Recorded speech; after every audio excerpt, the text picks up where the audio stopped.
attracted to the area. We do see that as being the main driver for additional residential and commercial, as more workers will want to live closer to their job in the industrial park. Second, we do see Governor State University as being a major asset here in University Park.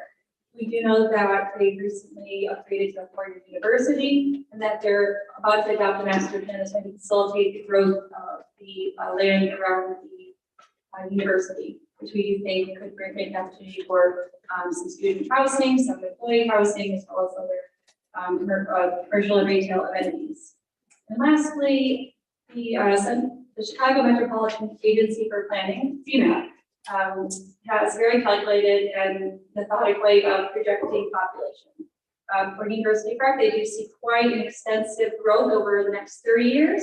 So it is just necessary to going to be planning for growth and making sure that wherever this new growth of residential or retail is in an appropriate place that can be successful and the community is happy with that location. So starting with residential demand, again, the workforce is really going to be driving the residential market here. We do see also graduate students, Governor State University employees, as well as other University Park residents who maybe want to live close to the metro station or want to downsize from there, like a single family home, being attracted to some multifamily or single family attached homes near the TOD station. Again, this area is just ideal for more multifamily or denser development, being located next to the metro station, being located next to Governor's Gateway Industrial Corridor, and being so close to Governor State University. So we're thinking that there would be enough demand for some multi-story rental, which would be at appropriate price points and appropriate sizes that could accommodate a growing workforce and some students. We also see that there is a market for some maybe single-family attached condos or townhomes that could be for sale. In order for these to be successful, we do see a few things that need to be in place first. And one is that it needs to be at appropriate price points for those who would be interested in living in this type of development. Second, there would need to be some type of financial feasibility for the developer. So whether it's tax incentives or other incentives, the developer and the village would have to have some kind of agreement. The third and probably most important part of any of this market study is that this is going to be a phased development. Rome wasn't built in a day. We're not saying that the TOD is going to be built in a day either. We're talking about 5, 10, 15, or 20 years of really building out this TOD area as the market responds and becomes more supportive of the development there. Next slide, please. All right, moving on to commercial demand. At this time, there's quite a low inventory of commercial demand in University Park, and there's a fairly high vacancy rate.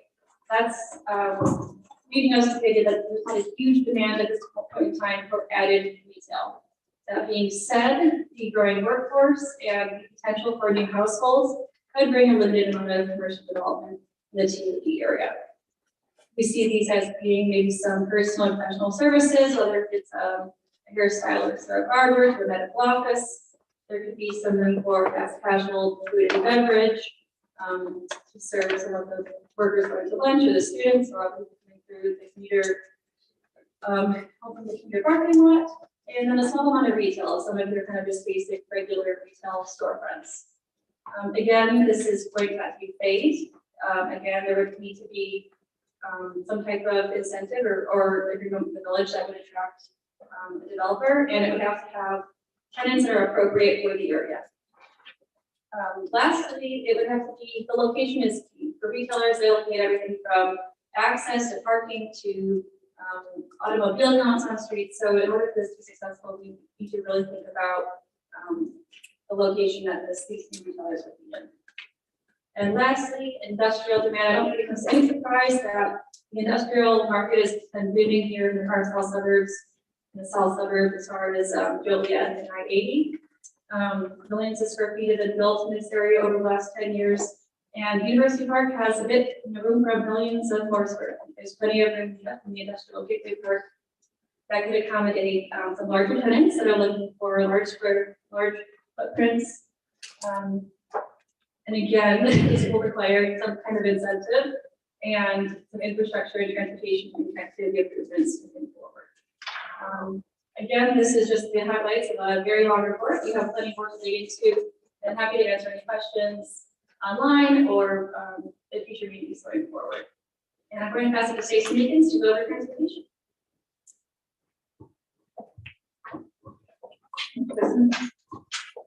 So what I'm going to go through are some of the key issues and key drivers really of the TOD site. And you'll see a lot of these concepts reflected in the concepts that Nick will be presenting later. So one of the things that we're looking to do is create multiple connection points to and from the site via University Parkway and even a possible northern connection with safe and efficient access to the metro station and the parking lots. So a lot of this is getting to, we want to make sure that it is easy to get to and from metro, as well as the new development at the site. We want the entire site to be built at a walkable scale and provide bike and pedestrian connections between the site and other nearby destinations, including obviously the university. The village has been doing a great job of building out regional trails to date, so this is a great opportunity to build off of that. But also just having a walkable development site supports transit further. It allows people to maybe live with no cars or a one-car household and reduces their living costs in that way by providing everything they need in a walkable, bikeable distance scale. To support transit use further, we want to facilitate transfers at a transit hub, which would accommodate the existing PACE bus routes, the existing shuttle, but maybe even future employer shuttles. And make sure that there are sufficient amenities there to make that a really comfortable space, really kind of elevate the experience of taking transit. And then finally, I mean, maybe not finally, there's more to what we're looking at, but on this slide, the key points that we're highlighting here, we're also looking at targeting safety improvements beyond the site. So we've looked at crash data from the last 5 years, and so we're looking at specific intersections where we found a history of crashes and making sure that we identify some improvements that can enhance the safety of all users. But again, particularly focusing on making sure that the community is a walkable and bikeable community throughout.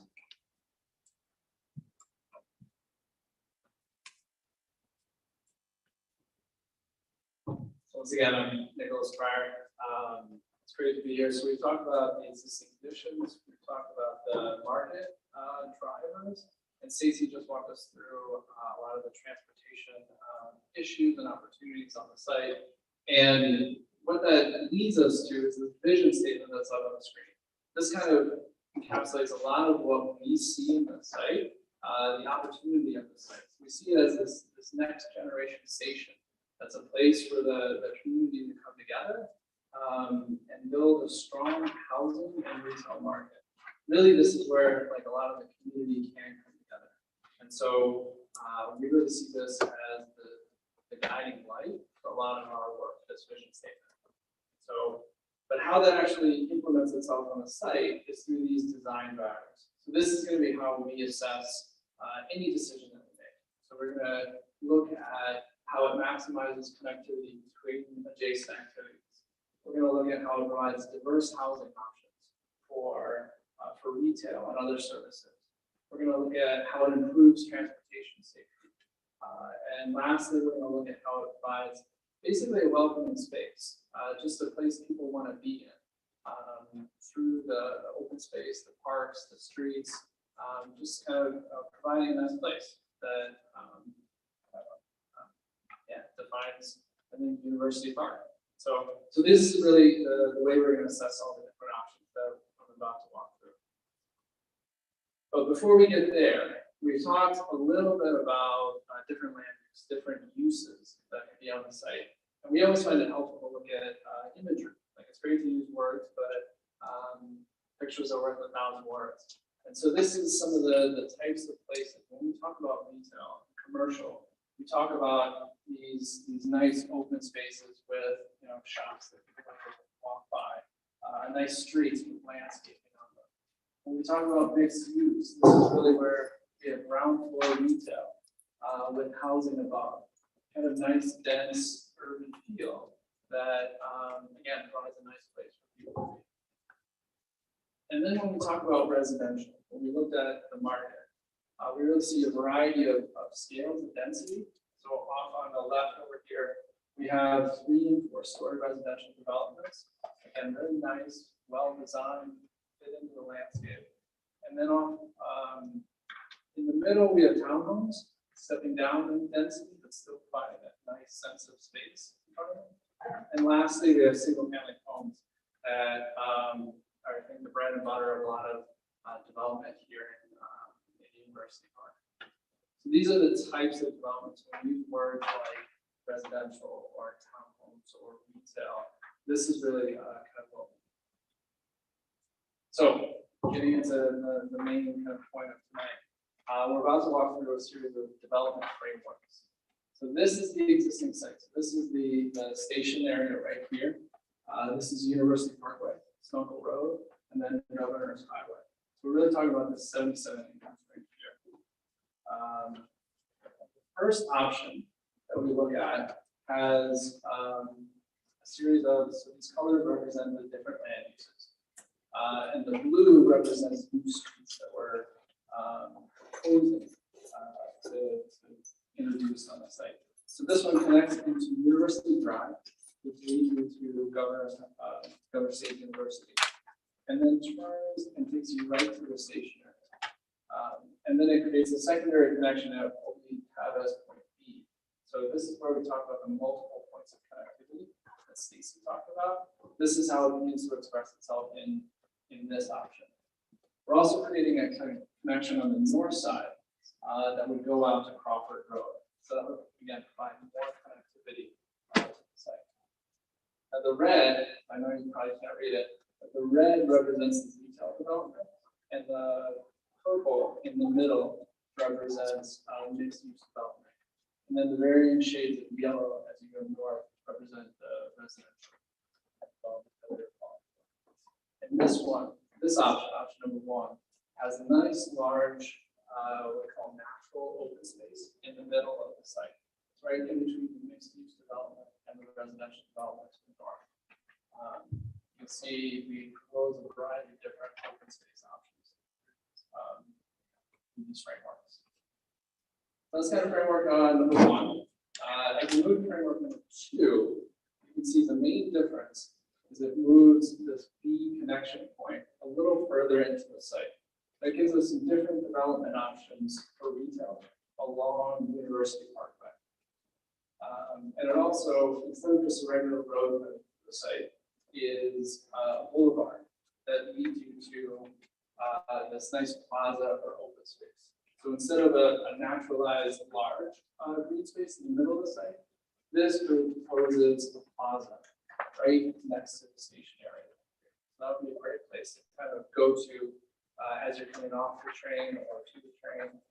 It'd be a nice, welcoming place to be.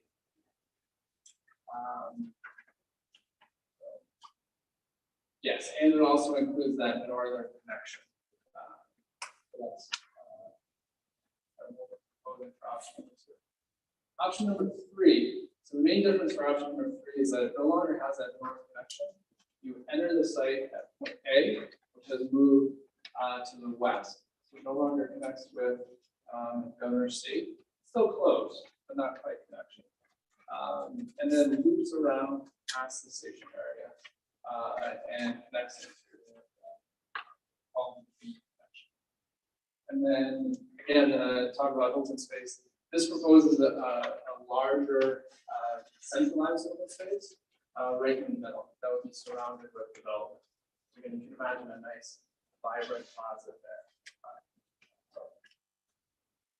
So those are the 3 different development frameworks that we're proposing, and that we love your comments and feedback on. These will be posted to our website, and you're more welcome to provide feedback there. You can do it through a survey, and hopefully, so we're at community meeting number 2. We'll be back here in about a month and a half, I believe. We're still working on finalizing the date, but we'll be back here for community number 3, where we'll show you the development of these ideas based on your feedback or who we receive. And yeah, we're looking forward to talking with you about that. So as we mentioned a few times, if you scan this QR code or go to this website, somehow we'll find out how to get this to you. You can take this survey, which asks you a lot of questions about the land use and different things that you want to see on the site or vision for what the site could be. But more importantly, this website will have all the information for the project. It'll have these reports, this presentation, give you future reports. It'll have an option for you to provide comments and feedback. So this will be really the central repository for information, central place for you to engage with this project. So please go check it out and tell us what you think. And with that, I just want to say thanks for your time. Thank you for your time, and I'm going to hand it off to Christine. Thanks, Nick. Sorry about that.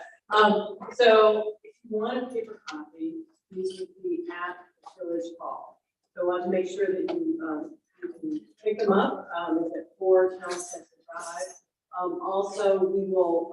I'm going to read off the website. We'll have that posted on the village website as well, so that you can then use that as your link. But it is RTA-University-Park-TODCB625.hub, and that last word is ArcGIS.com. And I apologize for how long it is, but this will be posted on the village website. With that, we'll say thank you, and we hope to hear from you. Great job. Actually, Chris, can I make a comment? Of course. Yes, please. And we have a couple of residents here now, so I just want to make sure that we acknowledge them. Many of your the other residents in the community are online, so discovered that's how I want to talk to you. Just, I think it's obviously very well done. Just one comment about, again, to access or accentuate the connection to now the golf course and to GSU into the industrial area. What could be some specific strategies to make those more accessible? I know Ravislow has been quite successful at having people come from the city, get off on the metro, and go play golf at Ravislow. I mean, again, a strategy about promoting the downtown would be. You can have golf carts. You have a golf cart. That's what they do. They pick you up with a golf cart. But I'm And saying, you go directly to you just go straight across the development. I mean, it is a good, I think, 2,000 feet, so it's not something you just wheel it across easily, but I think golf carts that are adjacent to the station help, and that may be also something to think about with getting employers and employees, connected to the metro station, to what that to micro transit opportunities are. As well. I know that there's that Reggie who's been thinking about this. You want to talk a little bit about that? well, it's just the same idea of what kind of micro transit concepts are available to access the, what are the various options for micro transit access to industrial parks? The big one, right? With labor bands, the thing that we've been working on with another project. So I think there's more opportunity just to sort of accentuate that. But there also would be connections to, the GSU and also to the golf course, maybe electric band or all of those. But it might be interesting to emphasize those, the new technology that makes it even easier to interact with the major drivers around the site, being industrial park, GSU and now golf courses. This is golf season, I didn't say that last time we talked. But since I've gotten better playing golf. So we could also have some kind of, charging stations, maybe? Oh, absolutely. So that would make something that could entice people and also have electric Oh, we cars. have the electric charging station, for sure, right? Yes. All kinds of Teslas, when Ernestine can drive her Tesla, Randall can have her Tesla. All right. Okay, so we've got a couple of, committee members, and we'll miss some of it. Many of your residents are online. Do you have questions for us? We could be happy to walk you through and talk, you can get a private viewing of everything. We're at your disposal. If housing is created in any location above retail space, if housing is created above any location that designates retail space, will there be separate ADA parking available? In other words, will it denote that maybe this side is for residential and this side may be for the retail? When you're saying ADA, you're talking about, handicap. Of course, there's always going to be that, and we'll make sure that it's close to where the destinations are. As part of the requirements by building code. And so that's something that's always built into it. But I think it depends on also the market for the units, because they might make more ADA accessible if there's, if the focus is on more seniors, and which I think that it's might be very likely in terms of development. We are not developers. We're trying to put together a plan that shows how the parcels might work, what type of housing can be there, and then in order to attract right developers to University Park, and there's probably many in the phase development as well. So, but these stipulations are things that we can put in the plan, and sort of making sure there is accessibility is thought about for everyone throughout the district. Walkability, bikeability, and also Okay, I think you partially, and I can respect you're not the engineers themselves, but if you've got a 12-unit residential above the retail, and I know my code per so many parking spots determines how many handicap spots. So that's my big concern as far as,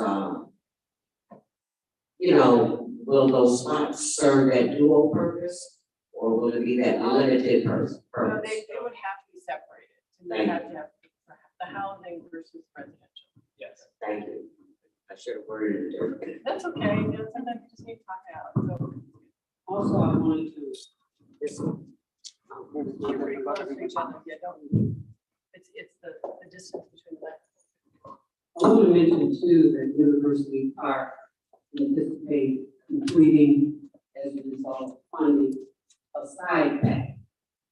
And this side path, as you know, as of right now, Governor's Highway separates the two metro station, and as of January 1st. I know, but it's Okay, as of January 1, University Park took over the ownership of both metro stations. So in light of our future plans for economic development and for TOP development, we had to be able to conceptually evaluate something to bring these sections of town together, because everybody now, even young folk, don't necessarily drive.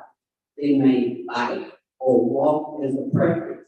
So as of right now, on Governor's Highway, there is not a sidewalk on the north or south side of University Parkway, going east to Cicero.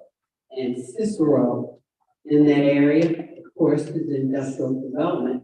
So, if a person doesn't drive or anything, they walk. So a side path will allow us to bring persons from that, west side over to the east side, and preferably steer people in the industrial area to the housing in the TOD. So that's bringing all of this together, and I think this concept of the TOD would just be perfect for those people, because we have all these jobs and nowhere for them to live. So subsequently, what's gonna happen is either people are gonna leave those jobs, or they're gonna go someplace else and live. So they may earn the money here, but they're gonna take the monies out of the community, and that's what we don't want.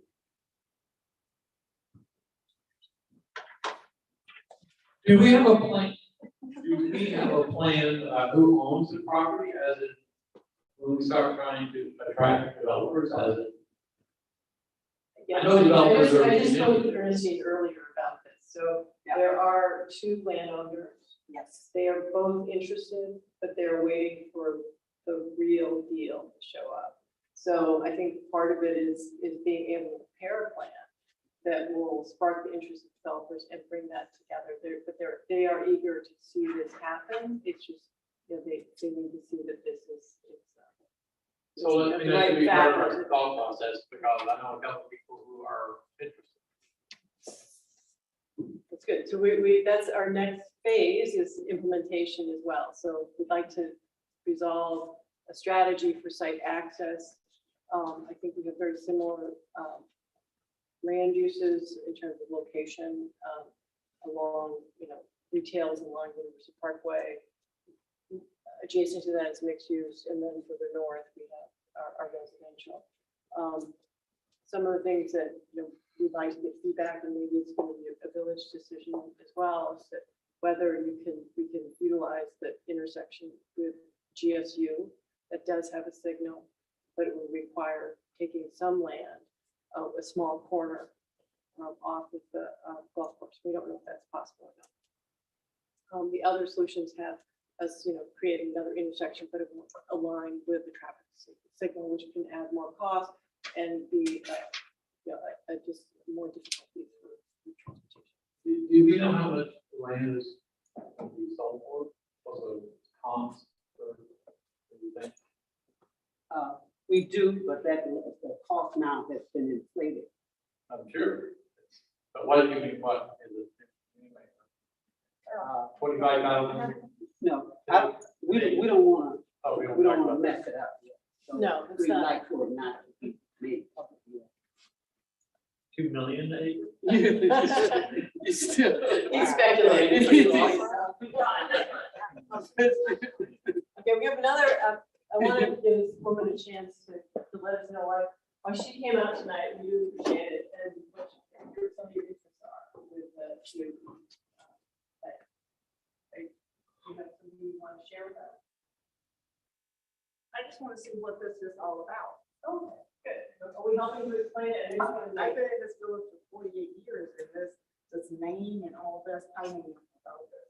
And I was on some of the other plans before, and I saw them just washed away without notice to the residents. And if you said notice, not enough notice to the residents. Yes, we understand that. Okay. I was here before there was a South Trail and the University Park, when that station was designed to go underground and right into Governor State. So with the original plan, I was here, and all of a sudden, all this things go up. And then Carvana, that was the Sister Avenue project, and now you got another project. So I came to see what this was all about. Okay, so the Carvana is on the west side. I know. Okay, and then I can see we're that. only talking about the east side. That's really the only development plan. Okay, That was the statement I made. I understand. So I want to see what this is all about. Okay. Since I didn't know what the Carvana was about, so I want to see what this is about. Okay, well, you can see So here. you asked me, that's what I'm telling you, that's why I'm here. Okay, well, we're so happy you're here. And do you have any sense of like any of that tree development sort of concepts of how to get into the site? Do you have thoughts about that? Do you go to the train station often? And are there concerns you have in terms of what some intersections may, how they might work? Go to the train station, I ride the train station. Okay. And, I hear a lot of complaints about it. The traffic is astronomical, in each day. Work and traffic is terrible. Right now it's flooding. Waving the hand, are you trying to mind it? No, try to get the mic. Like the mic, you can have it. she'd like to be able to record you.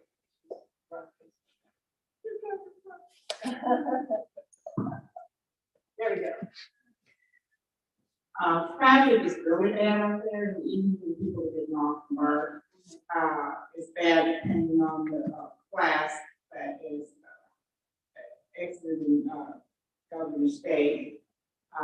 The industrial people, some people ride the train and they get off and get a bike and ride a bike over to the industrial side to work. There are a number of things that go on here that you might not be aware of. You only see one side of the statistical part of it. But there are people that you see walking during the day, or during those hours, they're going back and forth to work, or they get on the train with their bodies. And that's going to create a problem. You need to definitely look at your traffic patterns and what will happen there, and coordinate things with Governor State is very important, because they're going to be the main source of a lot of traffic there. And there's certain times of day when the plants are closing for the evening shifts, impossible to turn there. Then the traffic pattern will change to soft trail. So I think one of the things that we're, as a team, looking at is the intersection likely needs to be signalized. And so how to economically do that, get into the site. So, and that happens. And where it already is. So I think that's one of the issues that's Yeah, because you don't get a lot of cooperation from the trains. You just don't. I sit in classes at Governor State and people stroll in very late. You either have to, you either have to go down the Mooney to go across, come into the back way to come across. Because if the train is sitting there, there's nothing you can do. There's no other way. Or go to Richmond Park and come into it. Because you can get caught at the same train twice. Down by the Bender plant. Or you might want to look at it just in the area by Conway Madison. And then you can come up here and get caught again before you go into Governor State. So that is a big problem. We're not only coordinating locally here in the plants. When I say plants, meaning the businesses turn out, but you're dealing with the railroad there, and they're just not a good bunch to deal with.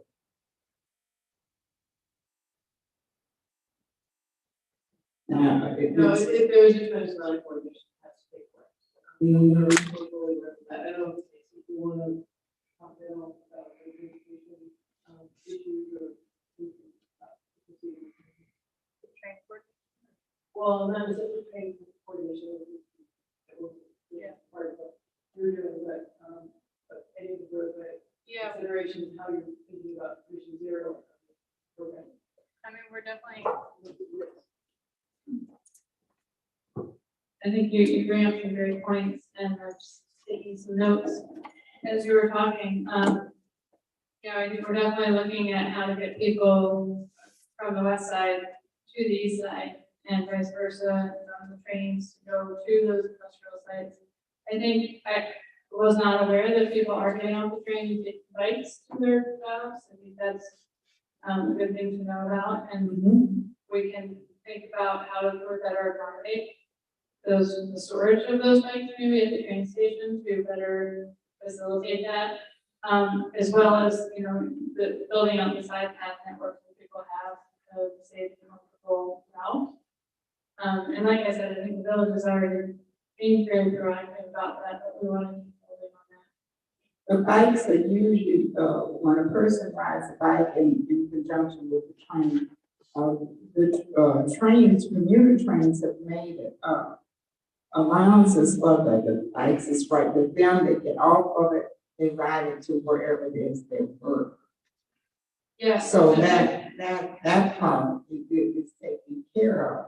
But, you're gonna need another, in order for this to be effective, you're gonna need another, path of getting across there, because it's impossible. We've had officers, stand out there and direct traffic in and out of there.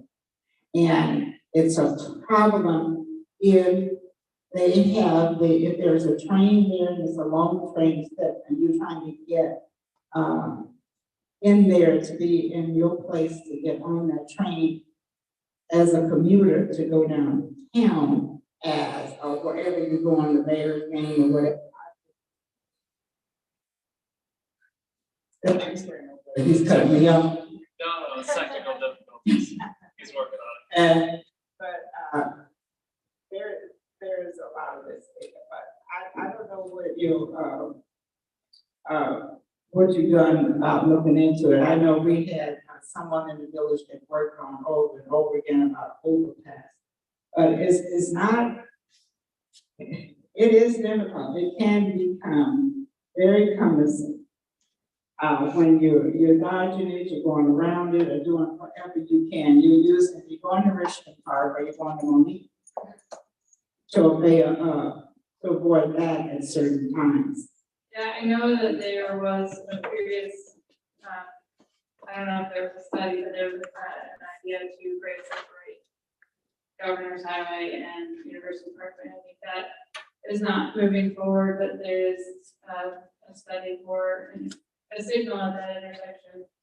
That doesn't help the train issue, but I think one thing concept that we've been talking about is creating multiple access points.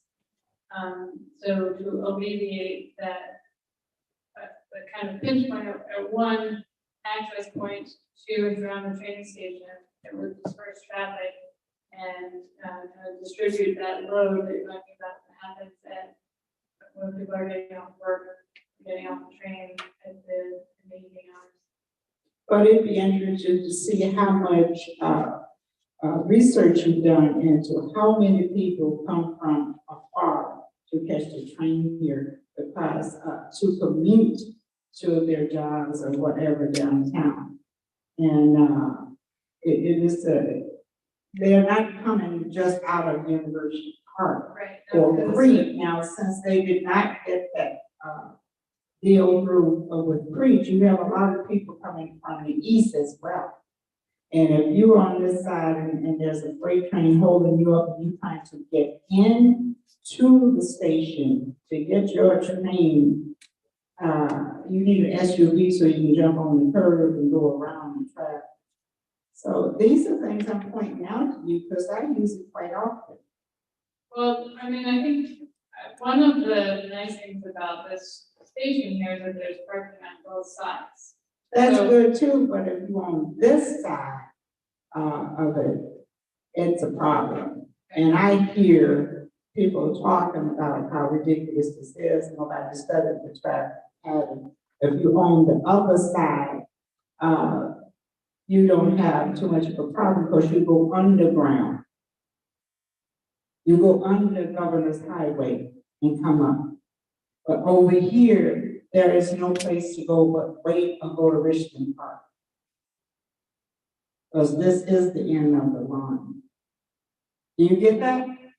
No, Do you understand what I'm saying? I don't think I am following you. If you're trying to get to the train station, Mm-hmm. and you're on the east side, and are you saying there's something blocking you from getting to the train If station? you're trying to get to the station, there is a freight train, you got a long list of people trying to go over, or the plant has let out over there, or for some reason, is there a police officer in here? Okay, right behind the officer. I don't know, what the deal, I'm sure it's something, but they, for some reason, they give preferential treatment to the people who are coming out of the train, if the train has just come in. And if you're trying to enter the station to go where you wanna go, to use the train, it's a problem. So it would be, I don't see what your traffic pattern, how they are there. Are you gonna widen that, what is it, University Parkway? Are you widening University Parkway? No, but we are trying to create multiple access points, so if you're coming here, you wouldn't be limited to this one driveway that goes into the station area. You would have two different options, or even potentially coming from, further. From the east. Further, if you're east and a little bit north, you would have a third option here. Mm-hmm. Now, so that's what you mean by cutting into the golf course?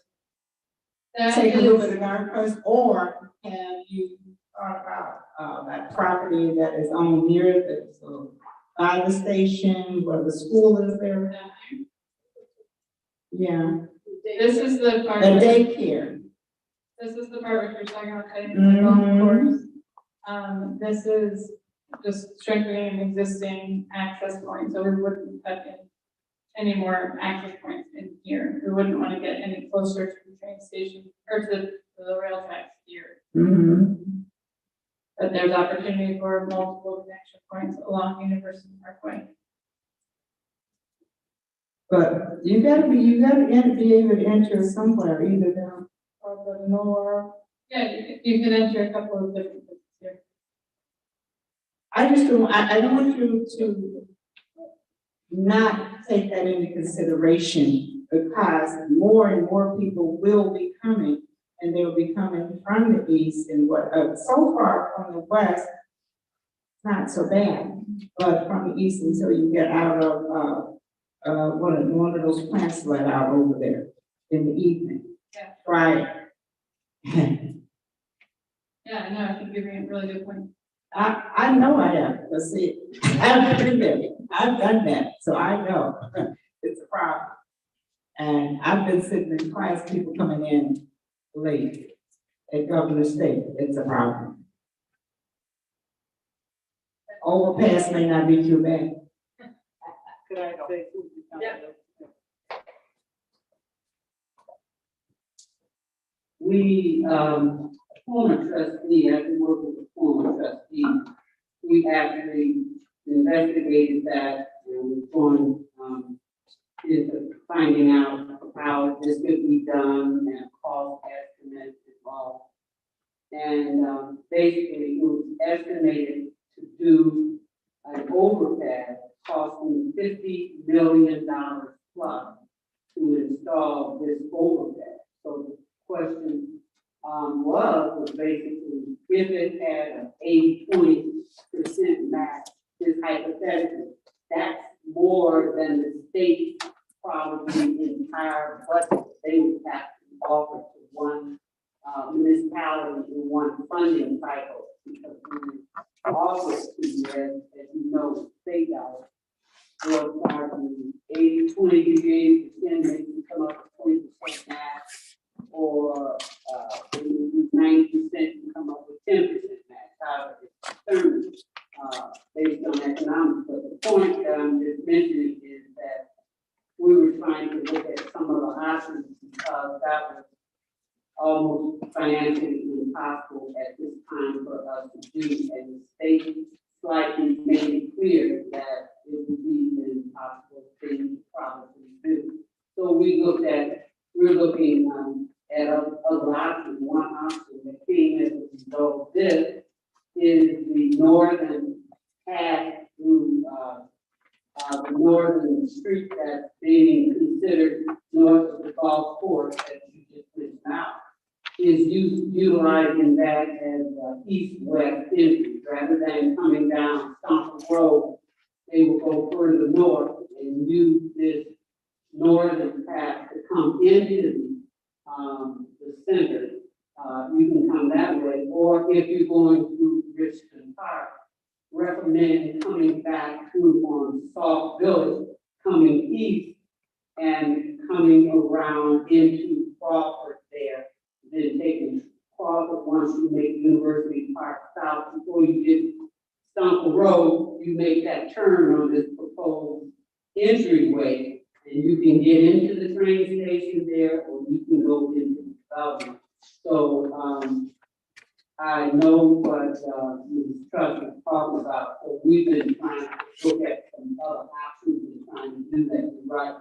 So we've been looking at other options of trying to do that. That's one thing I've been hearing, is that, and I've been in the middle of the traffic as well on Stumple Road. You have to wait 25, 30 minutes, to wait until the traffic moves. But we've been also reading with Metro, and they're proposing to do, quite a bit of work that may help us, but the problem is, Metro, since this is their train station, there's more than Metro that uses that track. And that is the problem. That's the problem. Going, to Department of Transportation, making them adhere to rules that these trains can be fined if they, obstruct traffic, stopping a train, then they can be fined. So we're trying to find out as much as we can, try to do what we have to do, because waiting 20, 30, sometimes 35, 40 minutes to get across, and it's difficult sometimes for you to make a U-turn around and come back, because it's impacted on Crawford Avenue, University Park South, and it's even through the intersection.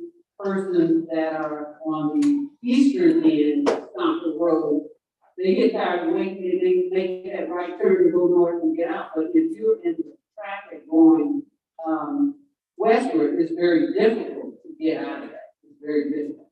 Everybody's turning at the same time trying to get out. But the point that I'm mentioning is that we've been trying to, and we've been talking to Metro about that. We don't know what's going to happen, but they know the deal. And also, they're going to be doing quite a bit of rehab on that station. That's going to be making it easier for riders. And just, I don't know if you noticed, we've had a substantial increase of ridership on that Metro station. We're trying to make it plausible for folks to actually ride there. We want that to be the basic, since it's the end of the line, for people to come, sit at a restaurant, give us a few taxis out there in University Park before they go home, or have a bar out there that they may want to drink easy living or something like that, and not nothing with alcohol, make it difficult to spend their money. But we're trying to do something about the same token. We want that residential area to be considered. The options that are beginning to come up as a result of it. It's amazing. It's amazing. If we can get some of that, we could be another urban Hyde Park. You know how I feel about that. Another Hyde Park or a north side or community now.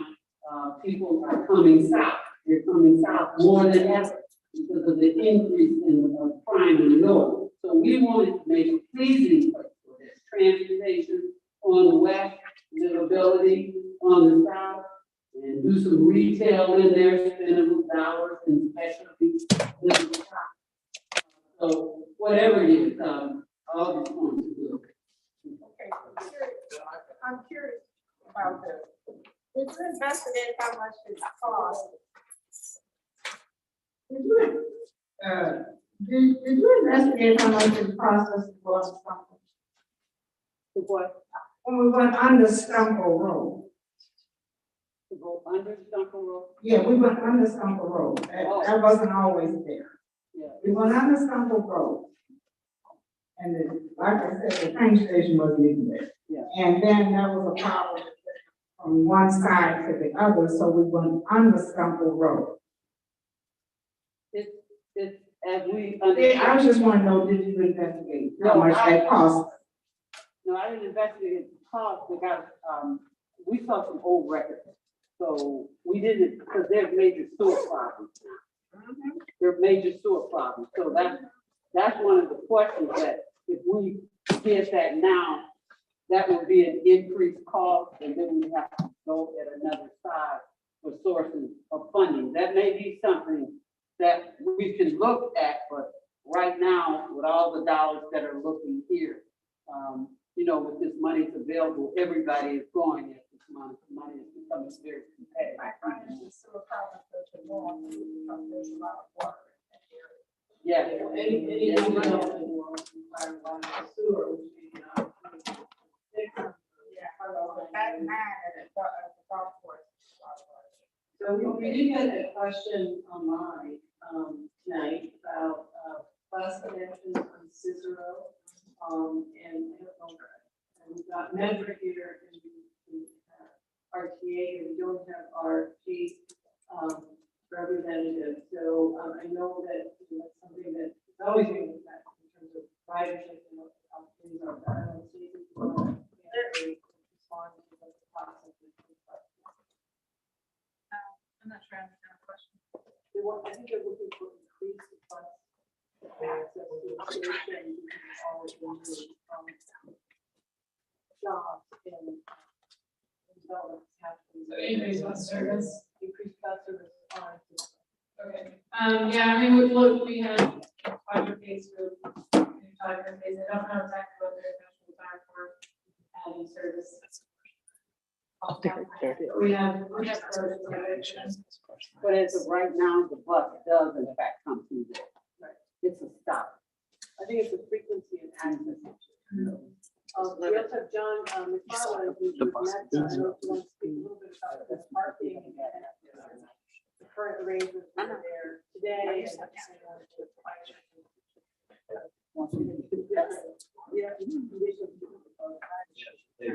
I'm John McFarland, I'm with the Metro's Planning Department. Thank you for everyone who came out today. I think this will be a great project to bring residential and mixed uses near the train station and facilitate more ridership and also connections in the station with Governor State and throughout the UPC Park. So I'm very excited about this and happy to be part of it.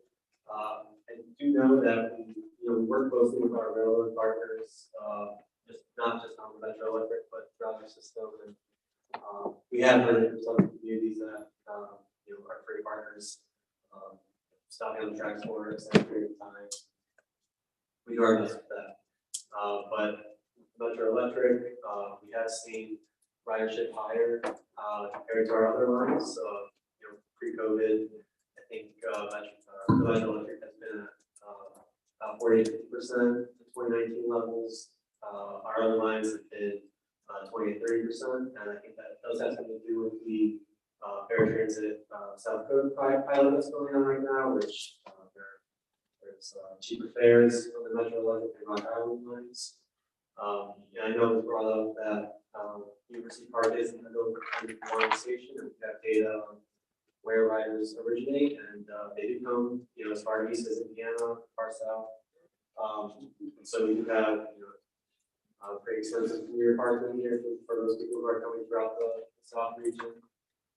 We are working on improving the station. I know flooding, we are working on that. Yeah, I think it's great to hear also that people are bringing their bikes on board our trains and making that last mile connection to their job sites. We do have a bike car program where I think 16 bikes can come on a dedicated car, and so we're running those on the Metro Electric as well. I think there are opportunities to improve biking in the village and increase bike parking at the station, maybe have some e-bikes to help those last mile connection. That would be great. So if anyone has any questions related to Metro, I can try and answer them. And I'm excited to be a part of this planning process. Yeah. If any, what is the number of riders that may have been responded to any online survey regarding Metro? Considering this planning process, Yes. I'm not sure. I'm not sure how long the survey has been live. We have a survey up and we do ask questions about Metro ridership. If you use the train, how you're using the train, like if you're taking it into the city for work or if.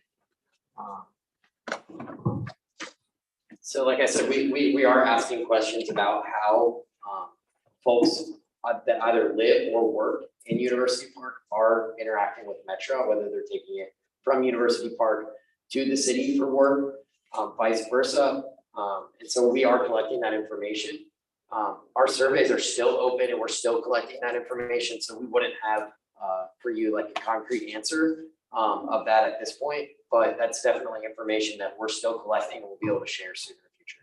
I'm just wondering I'm just asking at this point, have you had responses from those that are riding it? Not just University Park residents, but residents from other locations, if they have been, have they taken the opportunity of filling out the survey?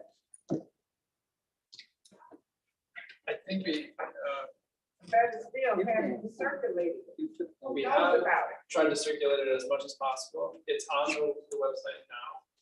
So as Barbara said, it's still On the active. website. The website we listed at the end of the presentation. It's also on the village, it's also on the Village of University Park's website. Thank you. It's also in this building for public, when we have our public meetings, people can pass in the information off the table. Yeah, so it's on the village website as well as in this building right here to. pick As up well as physical our hard village copies. hall. Yeah, as well as village hall, yes. I wasn't just speaking of here, I mean, out, have you circulated in any other areas like, for instance, government stage, in the car, in the building?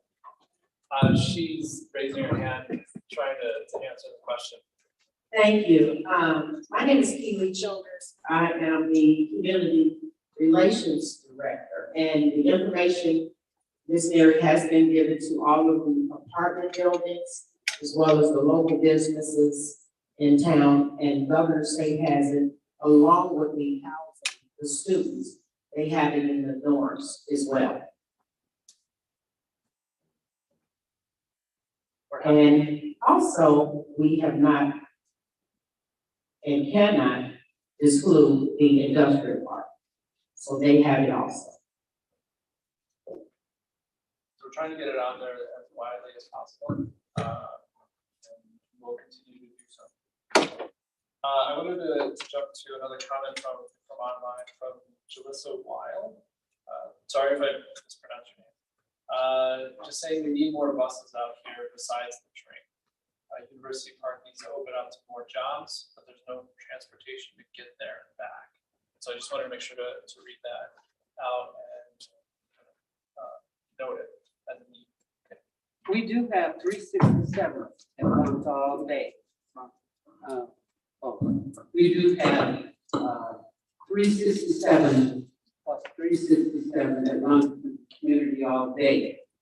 And even more so, the additional route that has been established by Amazon also takes some of the commuters out of here, even though Amazon is one side, and it goes all the way back to the Harvey shelter, the Harvey location there. Then they go to 119, so they make all the stops. So we, what determines the additional number of buses has to do with ridership.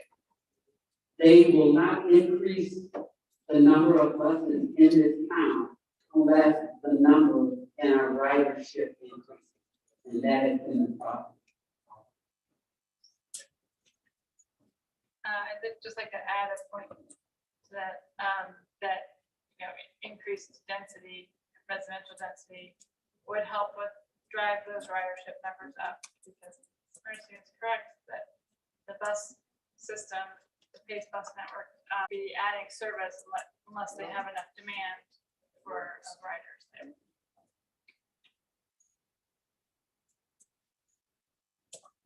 Do we have any more questions? So question? Can't think of it. Okay, there we go. Okay, well, thank you, everyone. Those of you online, we're very happy that you joined us. We're sorry you weren't here in person. We do have a lot of materials. Things are getting posted to the website. Please check the village website. That will get you to the other points in terms of the survey.